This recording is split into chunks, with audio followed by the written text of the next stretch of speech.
Alright, it's the moment you've all been waiting for. It is the long run Phillips curve. Alright, so what you notice first of all, hopefully, is that we have a vertically sloping long run Phillips curve. So we've talked about short run negatively sloping. We know that movements along are caused by changes in aggregate demand.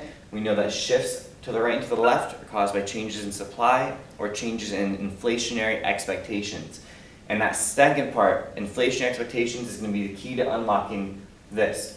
Now the first thing to take note of with the long run Phillips curve, the fact that it's vertical, what does that represent about inflation and unemployment? What that shows us, and what you want to write down, is that there is no trade-off in the long run between inflation and unemployment. So what that means simply is that while it is possible in the short run for the government to institute expansionary policies, and as a result they can actually decrease unemployment, so we could move, for instance, on this curve, it's from E0 to point A, that would decrease unemployment. The cost would be higher inflation.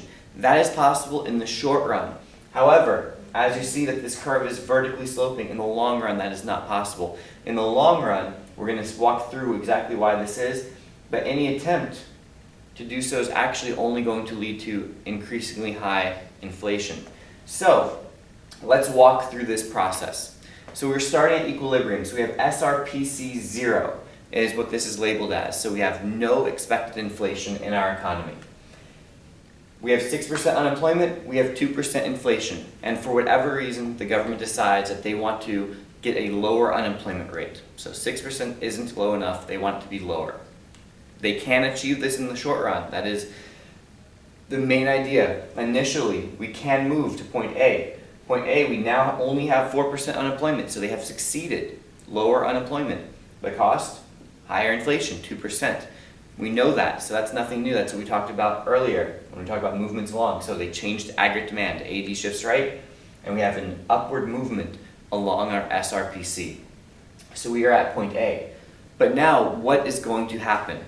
Well, inflationary expectations. So the other main idea of the long run Phillips curve is that it is showing us what has happened once time has passed to allow our inflationary expectations to adjust. So initially, we were expecting 0% inflation. The government has now caused 2% inflation. The main idea here is that we get used to it. We now realize, hey, there is 2% inflation in the economy, so guess what we come to do? We come to actually expect in the future that we will have 2% inflation. When that happens, as we discussed in the second video, it's going to cause our curve to shift to the right. And so let me try to draw that. It's not a very good curve, but it's okay.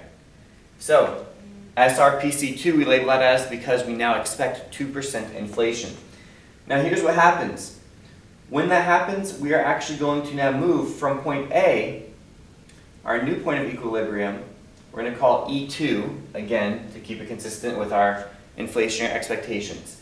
What this is showing us now is that because inflation has in fact increased, or I should say our expectations have increased, 2% inflation is no longer good enough to have us at 4% unemployment.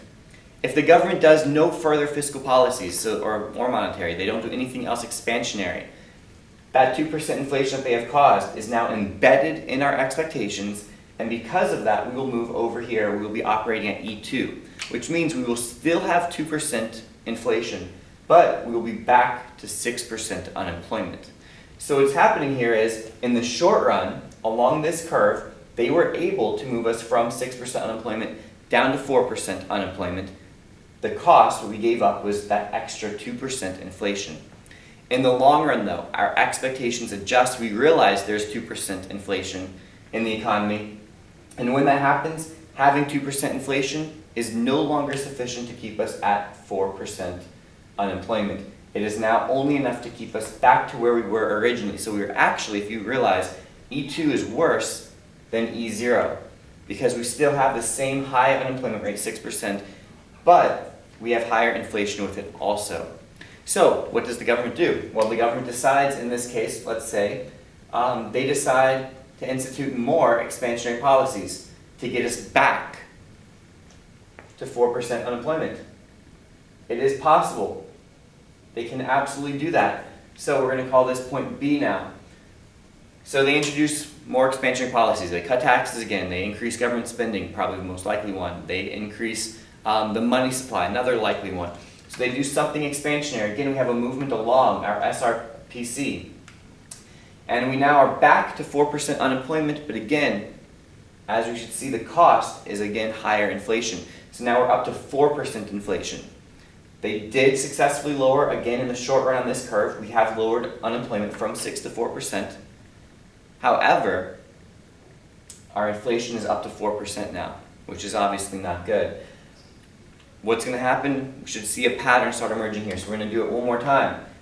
In the long run, our expectations are going to adjust and we are going to realize that there is high inflation. So that's where we come back to this LRPC again, just like we did the first time. So let me try to draw this one a little bit better. It's not too bad. Because actual inflation is 4% at point B, we come to expect 4% inflation. So we have SRPC 4. So our new equilibrium, we're going to call it E4. What E4 has? We are back, guess what? We keep coming back to 6% unemployment. This time now at an inflation rate of 4%. So as you see, this is getting worse and worse and worse. And what happens is this can become a perpetual cycle. The government decides again, 6% unemployment, we don't want that. The only way to decrease that is to trade off more inflation. So point C up here is now going to be 4% unemployment, so they can get it back again.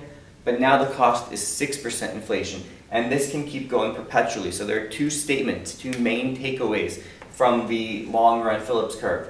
Number one, attempts to trade off lower unemployment for higher inflation, which is what we are doing each time we move from equilibrium, E0, E2, or E4, each time we move from equilibrium along the curve to either A, B, or C, the government is attempting to trade off lower unemployment in exchange for a little higher inflation.